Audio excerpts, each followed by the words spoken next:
नमस्कार दोस्तों। चलिए आज एक सफर पे चलते हैं हमारे शरीर के अंदर के सबसे तेज कम्युनिकेशन नेटवर्क को समझने के लिए। हम एक्सप्लोर करेंगे न्यूरल कंट्रोल एंड कोऑर्डिनेशन, यानी वो सिस्टम जो हमारी हर सोच, हर एक्शन और हर एहसास के पीछे है। कभी सोचा है जब आप एक्सरसाइज करते हो तो आपकी सांस, दिल की धड़कन और ब्लड फ्लो सब एक साथ एक तालमेल में कैसे बढ़ जाते हैं? या फिर जब हाथ किसी गर्म चीज को छू जाए, कैसे पलक झपकते ही हाथ पीछे आ जाता है? ये सब कोऑर्डिनेशन का कमाल है और इसकी शुरुआत होती है हमारे नर्वस सिस्टम से। तो इस पूरे सफर में हम क्या क्या जानेंगे? हम शुरू करेंगे बिल्कुल बेसिक से, एक सिंगल न्यूरॉन के स्ट्रक्चर से, फिर देखेंगे कि ये बिजली जैसे मैसेजेस ट्रैवल कैसे करते हैं, और आखिर में पूरे ह्यूमन न्यूरल सिस्टम और उसके कमांड सेंटर यानी हमारे ब्रेन के राज खोलेंगे। तो सबसे पहला सवाल, ये कोऑर्डिनेशन आखिर है क्या? कोऑर्डिनेशन का मतलब है जब दो या उससे ज्यादा ऑर्गन्स एक टीम की तरह मिलकर काम करते हैं ताकि हमारे शरीर के अंदर सब कुछ ठीक-ठाक चलता रहे, यानी होमियोस्टेसिस बना रहे, बॉडी का इंटरनल बैलेंस बना रहे। सोचो, बॉडी के पास दो कम्युनिकेशन सिस्टम्स हैं।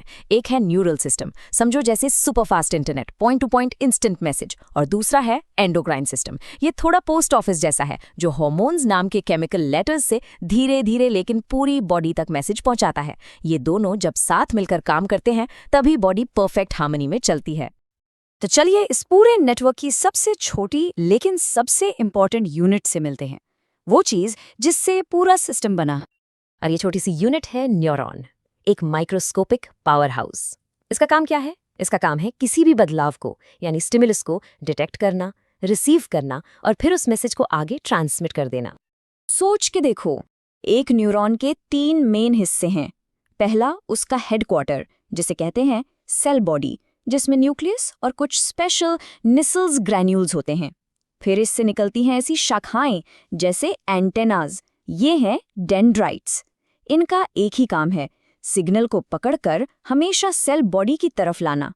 और फिर है एक लंबा सा केबल, ये है एक्सॉन। ये सिग्नल को सेल बॉडी से हमेशा दूर ले जाता है। इस केबल के आखिर में होता है सिनेप्टिक नॉब, जिसके अंदर केमिकल मैसेंजर्स यानी न्यूरोट्रांसमीटर्स भरे होते हैं। अब सारे न्यूरॉन्स एक जैसे नहीं होते, इनके भी टाइप्स हैं, इस बेसिस पर कि उनके कितने एक्सॉन और डेंड्राइट्स हैं।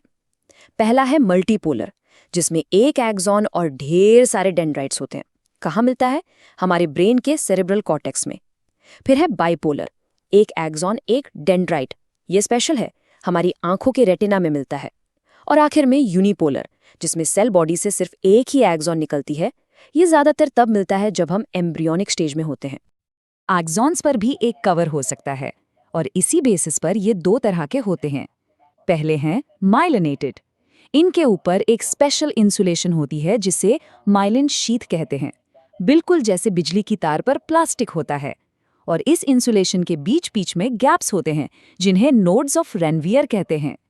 इसकी वजह से सिग्नल सीधा चलने के बजाय कूद कूद कर आगे बढ़ता है, यानी बहुत तेजी से। और दूसरे हैं नॉन माइलिनेटेड, इन पर ये इंसुलेशन नहीं होती, तो सिग्नल थोड़ा धीरे चलता है।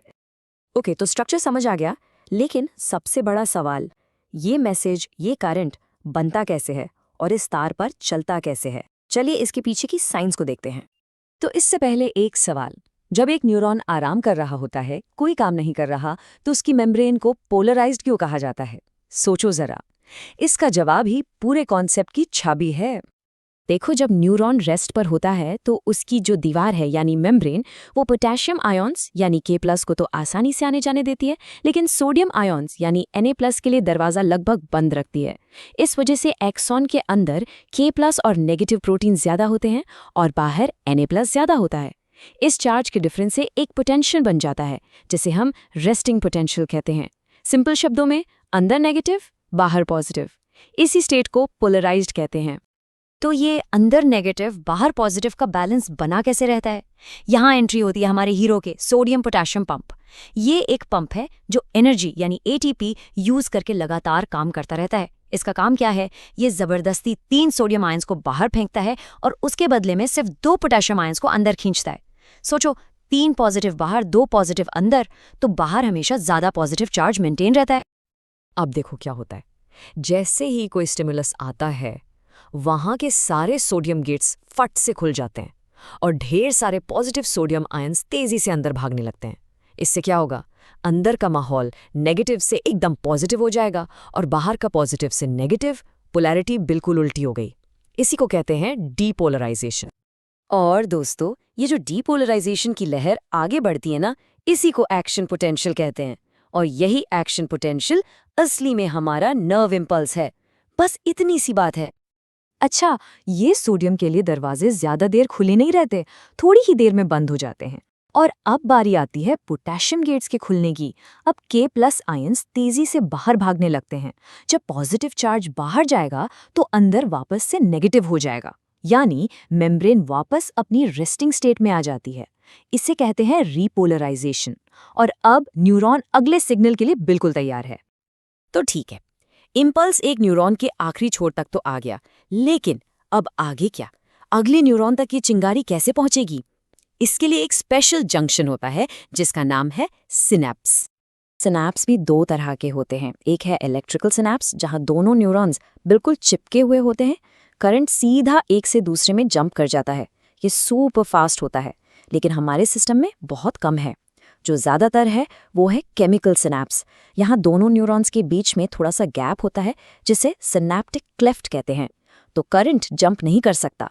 यहाँ मैसेज भेजने के लिए स्पेशल केमिकल मैसेंजर्स का इस्तेमाल होता है, जिन्हें कहते हैं न्यूरोट्रांसमीटर्स। तो उस केमिकल सिनैप्स में होता क्या है? चलिए स्टेप बाय स्टेप देखते हैं। जैसे ही एक्शन पोटेंशियल एक्सॉन के एंड तक पहुंचता है, वो वहां रखी थैलियों को धक्का मारता है। ये थैलियां मेम्ब्रेन से जाकर चिपक जाती हैं और फट जाती हैं। उनके अंदर भरे न्यूरोट्रांसमीटर्स उस गैप में यानी सिनैप्टिक क्लेफ्ट में फैल जाते हैं।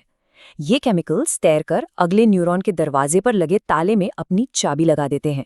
जैसे ही ताले खुलते हैं, अगले न्यूरॉन के अंदर अचानक से आयंस की एंट्री शुरू हो जाती है और लो, अगले न्यूरॉन में नया करंट, नया एक्शन पोटेंशियल जनरेट हो जाता है। अब तक हम एक एक न्यूरॉन की कहानी सुन रहे थे। चलिए अब कैमरा को जूम आउट करते हैं और पूरे ह्यूमन न्यूरल सिस्टम के ग्रैंड डिजाइन को देखते हैं। हमारे पूरे न्यूरल सिस्टम को दो मेन हिस्सों में बांट सकते हैं। पहला है हेड ऑफिस यानी सेंट्रल न्यूरल सिस्टम, जिसमें आते हैं हमारा ब्रेन और स्पाइनल कॉर्ड। सारी प्रोसेसिंग और सारे डिसीजंस यहीं से होते हैं। और दूसरा हिस्सा है फील्ड नेटवर्क यानी पेरिफेरल न्यूरल सिस्टम या PNS। इसमें वो सारी तारें यानी नर्व्स आती हैं जो हेड ऑफिस को पूरी बॉडी से जोड़ती हैं। अब इस PNS नेटवर्क में जो तारें हैं वो भी दो तरह की हैं। एक है एफरेंट फाइबर्स, ये बॉडी से खबर CNS तक लाती हैं। और दूसरी हैं एफरेंट फाइबर्स, ये CNS से कमांड बॉडी तक ले जाती हैं। सिंपल सा ट्रिक, A फॉर आना, E फॉर एग्जिट। अब इसके भी दो डिवीजन हैं। एक है सोमैटिक सिस्टम, जो उन मसल्स को कंट्रोल करता है जिन्हें हम अपनी मर्जी से हिला सकते हैं। और दूसरा है ऑटोनॉमिक सिस्टम, जो उन चीज़ों को कंट्रोल करता है जो अपने आप चलती हैं, जैसे दिल की धड़कन। इस ऑटोनॉमिक सिस्टम की भी दो गियर्स हैं। एक है सिंपैथेटिक सिस्टम, ये है एक्सेलरेटर। जब कोई खतरा या इमरजेंसी हो तो ये सब कुछ फास्ट कर देता है, फाइट और फ्लाइट मोड। दूसरा है पैरासिम्पैथेटिक सिस्टम, ये है ब्रेक। जब सब शांत हो तो ये बॉडी को रेस्ट एंड डाइजेस्ट मोड में ले जाता है, एनर्जी बचाता है। तो अब चलते हैं हेड ऑफिस के CEO के पास, हमारा कमांड सेंट्रल सबसे complex organ, the one and only the brain. अब इतना इम्पॉर्टेंट ऑर्गन है तो इसकी सिक्योरिटी भी जबरदस्त है। सबसे बाहर है हड्डियों का हेलमेट यानी स्कल। उसके अंदर है 3 लेयर्स की बुलेट प्रूफ जैकेट, जिन्हें क्रेनियल मेनिंजीज कहते हैं। इन्हें बाहर से अंदर याद रखने का एक सिंपल सा वर्ड है DAP. D for dura mater, सबसे बाहरी tough layer. A for arachnoid, बीच वाली जाले जैसी लेयर। और P फॉर पिया मैटर, सबसे अंदर वाली नाजुक लेयर जो ब्रेन से बिल्कुल चिपकी होती है। ब्रेन को समझने के लिए हम इसे 3 मेन हिस्सों में बांट देते हैं। फोर ब्रेन यानी अगला हिस्सा, जहां सारी सोच, मेमोरी और प्लानिंग होती है। मिड ब्रेन यानी बीच का हिस्सा, जो एक कनेक्ट करने वाला स्टेशन है। और हिंड ब्रेन यानी पिछला हिस्सा, जो जिंदा रहने के लिए जरूरी फंक्शंस को कंट्रोल करता है। चलिए फोर ब्रेन की टीम से मिलते हैं। इसका सबसे बड़ा प्लेयर है सेरिब्रम। ये 2 हिस्सों में बंटता है, जिनको जोड़ता है कॉर्पस कैलोसम। इसकी जो ऊपरी सतह है सेरिब्रल कॉर्टेक्स, वही है जहां मेमोरी, कम्युनिकेशन सब कुछ होता है। फिर आता है थैलेमस, ये एक ट्रैफिक कंट्रोलर की तरह है। सारे सिग्नल्स को आगे कहाँ भेजना है ये डिसाइड करता है। उसके नीचे है हाइपोथैलेमस। ये बॉडी का एसी है। टेम्परेचर, भूख, प्यास सब इसके कंट्रोल में है। और जब आपको गुस्सा, प्यार, डर जैसी फीलिंग्स आती हैं तो उसके लिए जिम्मेदार है लिम्बिक सिस्टम। अब आते हैं मिड ब्रेन और हिंड ब्रेन पर। मिड ब्रेन इन दोनों के बीच में है और एक इम्पॉर्टेंट कैनाल इससे होकर गुजरती है। हिंड ब्रेन की टीम में 3 मेंबर्स हैं। पोन्स, जो ब्रेन के अलग अलग हिस्सों को जोड़ता है। सेरेबेलम, इसको छोटा दिमाग भी कहते हैं, ये बॉडी का बैलेंस और आपसी तालमेल बनाता है। और आखिर में सबसे इम्पॉर्टेंट मेड्यूला ऑब्लोंगाटा, ये सांस, दिल की धड़कन, ब्लड प्रेशर जैसे जरूरी ऑटोमेटिक फंक्शंस को कंट्रोल करता है। ये जो तीनों है ना, मिड ब्रेन, पॉन्स और मेडुला ऑब्लोंगाटा, ये तीनों मिलकर बनाते हैं ब्रेन स्टेम। ये ब्रेन और स्पाइनल कॉर्ड के बीच का हाईवे है। सारे सिग्नल्स इसी से होकर आते जाते हैं। तो चलिए एक क्विक रिवीजन हो जाए। एक सवाल है आपके लिए, सांस लेना, दिल का धड़कना, इन जरूरी इनवॉलंटरी फंक्शंस को ब्रेन का कौन सा हिस्सा कंट्रोल करता है? बिल्कुल सही। सही जवाब है सी, मेडुला ऑब्लोंगाटा। सोचो, आपका न्यूरल सिस्टम हर एक पल लाखों करोड़ों काम एक साथ कर रहा है बिना आपके पता चले। मेमोरी, इमोशंस, मूवमेंट, हर चीज। तो आज इस कमाल के सिस्टम की किस फंक्शन के लिए आप उसे सबसे ज्यादा थैंक यू बोलना चाहेंगे? सोचिएगा जरूर। मिलते हैं अगले एक्सप्लेनर में।